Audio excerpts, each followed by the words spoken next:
Okay, good afternoon. Nope, still morning. Good morning, Ken. Whoa. They're stapled. Okay. Okay, good morning, everybody. Thank you for coming. Again, we'll try to be as quick as we can within the guidelines and the big crowd. So, yesterday, we saw a continued climb of COVID cases across the country and here in New York. And President Trump was off tweeting instead of leading again. But at least he talked about COVID. He just spelled one thing wrong. Here's what he said. Congress must now do a COVID relief bill.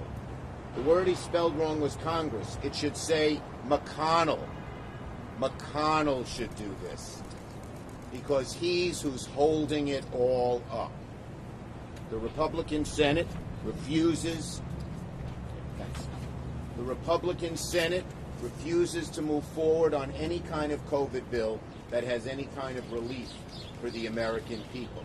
And now with even President Trump saying we need a big bill, we are urging McConnell to re-examine his position and work in a bipartisan way with Democrats and support the kind of COVID bill that meets the needs of New York and the needs of the American people.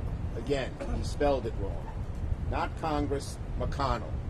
Because Democrats in the House and Senate want to move forward, and we want to move forward quickly. Okay. So, the bottom line is very simple. We need a large, strong COVID bill to deal with our problems. We have heard for months, every time we get close to a deal, Senator McConnell says no. He has become the Dr. No of COVID, just like he has been the Dr. No of all the bills in the Senate over the last several years. But with President Trump tweeting, that is a push directed to Senator McConnell to get a bill done. So Senator Gillibrand and I are here today to say to Leader McConnell, get a bill done. Work with us. There are lots of different needs that we have. Mr. Leader McConnell, come to terms with the mandate of this election. Joe Biden campaigned on strong COVID relief. He won. That's what the American people want, not just here in New York, but across the country. He got more votes than any other, and one of the main reasons, there were a bunch, was that he was for strong COVID relief. So, we need it. We need help for our state and local governments, which will have to lay off thousands and thousands of essential workers, whether they be bus drivers or firefighters or healthcare workers or people who just make the state government go. We need help for renters, who more and more of whom will be evicted out of their homes. We need help for small business, and we also need help for our restaurants and our independent venues, all of which are in the HEROES bill, which passed the House. Speaker Pelosi and I, in an effort to compromise, took $1 trillion off that HEROES bill and said we're willing to compromise. But Leader McConnell has not done that. He said he has 20 members of his caucus who want no money, despite the greatest economic crisis since the Depression, the greatest health care crisis since the Spanish pandemic flu. 20 in his caucus want no money. Leader McConnell should say, the heck with you. You're out of touch with America's great needs, particularly as COVID is increasing. We need money for the MTA. We were able to get $4 billion for them in the last bill. I worked very hard on that, but now we need more. So, instead, here, give me the chart again, because Angelo is very good at this. Instead of sending out this tweet, President Trump would have more success. My phone. Well, that's not my phone. I use my phone. Well, where are you, Mike? Here. Everyone knows my phone. Well, many people do. Instead of doing this tweet, President Trump, pick up this phone and call Leader McConnell and say, let's sit down and get a bill done ASAP.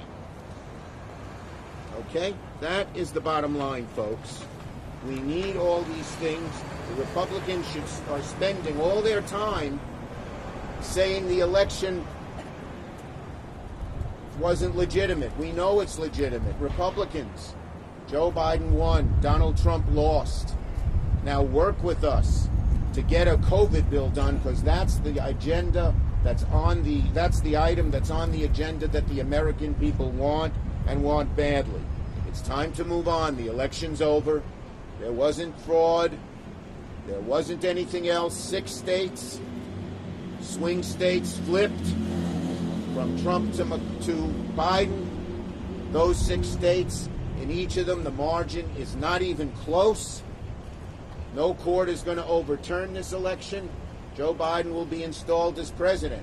So Republicans, get over it. Stop spending all your time spreading lies about the election, and instead roll up your sleeves, sit down with us, do a COVID bill that New York and America needs.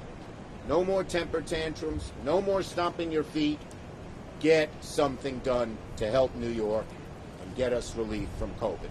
Thank you. Senator Gillibrand, my great partner, great advocate for New York in the United States Senate. Thank you, Senator Schumer, for your leadership and your vision and your dedication and determination to actually get package relief for New York and for our whole country. Unfortunately, President Trump and his administration and the Republicans in the Senate have not shown any kind of leadership during this COVID epidemic. More than 10 million people have contracted COVID. New numbers of cases are spiking all across New York, all across the entire country. Here in New York City, we are seeing the highest rates that we've seen since June. Families are struggling.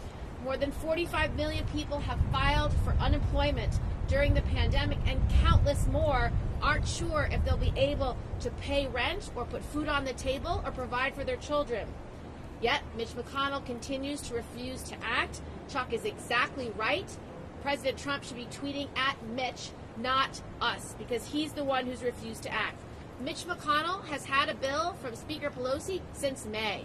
He's refused to put it on the floor. He's refused to debate it. He's refused to even talk about it. He also doesn't support the kind of policies that we desperately need. He is so fixated on liability protection, he's unwilling to send the aid that is needed to the cities and states around this country that are without the resources to make sure our frontline workers can keep being on the front line. Meanwhile, President-elect Biden, Democrats in the Senate, and people across America know exactly what relief is needed and has been arguing for that for months. Providing real relief means a coordinated, robust healthcare response. We'd like to have a health force to do the contact tracing, to do the testing, and eventually to bring and give the vaccines to all who want it. It's especially critical for the next few months. It also means giving our states and our local governments the aid they need to keep their operations open. Our public servants have been going above and beyond, meeting all the needs, but they can't do it without resources. As New Yorkers and other cities implement new safety restrictions and outdoor dining becomes less feasible in winter weather, helping our small businesses, restaurants, and theaters will be vital to our survival and the city's survival.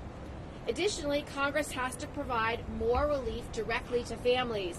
That includes having a real national paid leave policy, because we are still the only industrialized country in the world that doesn't have access to paid leave.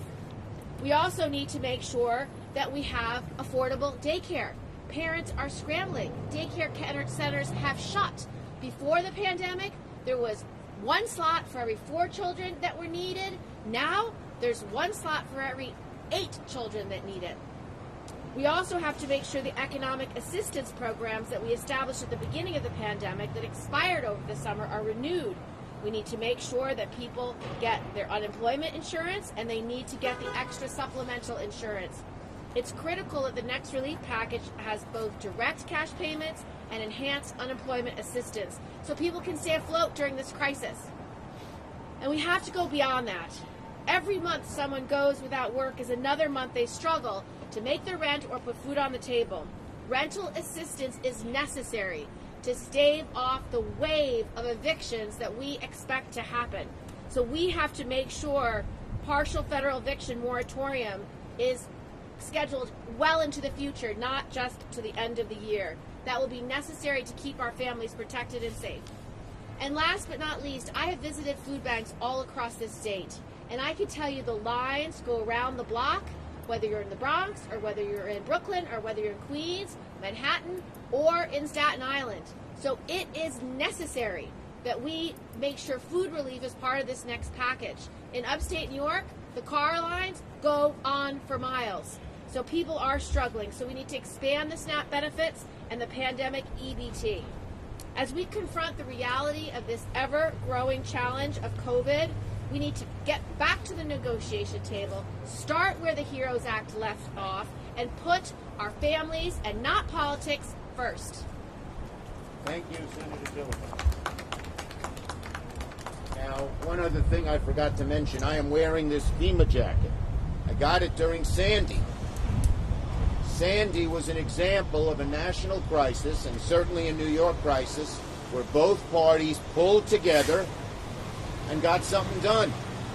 And now many of the areas, almost just about all the areas that were so hard hit by Sandy, are in full recovery. The same thing can happen as long as, again, I like this very much. As long as instead of we need Donald Trump to tell McConnell, not Congress, what is needed. That's what we need.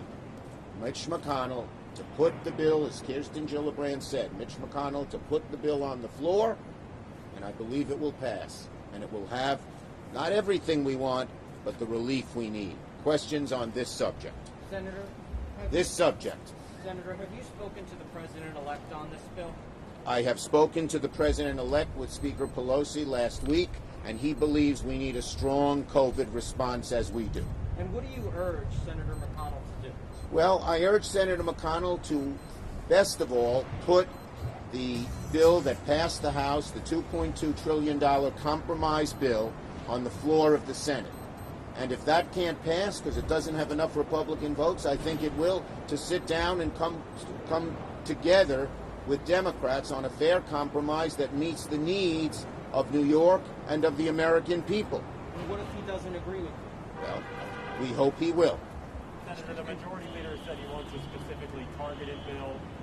So the question is, would Democrats... The bill is specifically targeted, but he leaves out there's no aid for state and localities. There's no aid for food banks. There's no aid for renters. There's no aid for the MTA. We want it specific. He has virtually no specifics. Would Democrats look at this as an all-or-nothing proposal, or would you want to do something sooner? Well, certainly we are willing to sit down and talk with Leader McConnell in terms of a bill that meets the needs. But we came down $1 trillion already, but we're certainly willing to sit down and talk with him. So far, he said it's his bill, which does virtually nothing or nothing at all. And also, Go ahead. Mitch McConnell has not even tried to negotiate in good faith. In fact, he has put poison pills in every bill that he's put forward. We don't believe that you should have blanket liability protection for all employers, no matter how they act.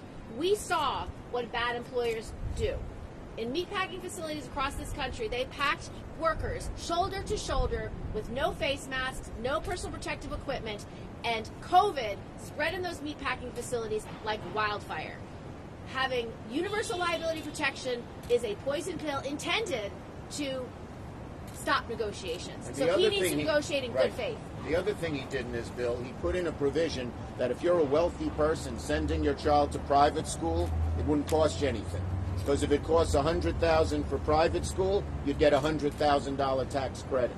That was done to get Ted Cruz and a few of the other right-wingers who wanted no money to vote for that bill. But that bill can't pass.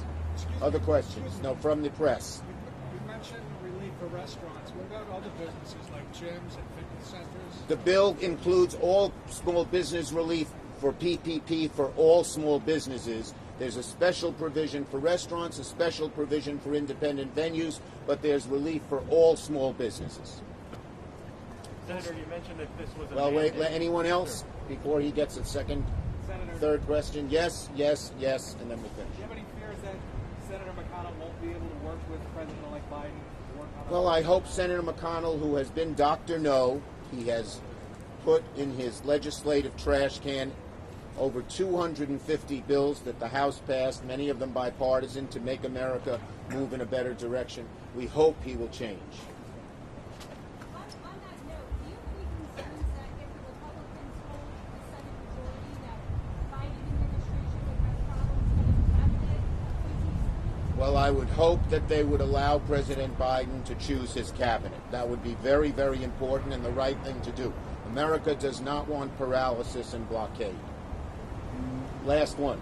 Given what's about to happen in Georgia, how important is it to you that this gets done during lame duck, or is that not really? The sooner the better, because people are suffering. Thank you, everybody. Have a great day.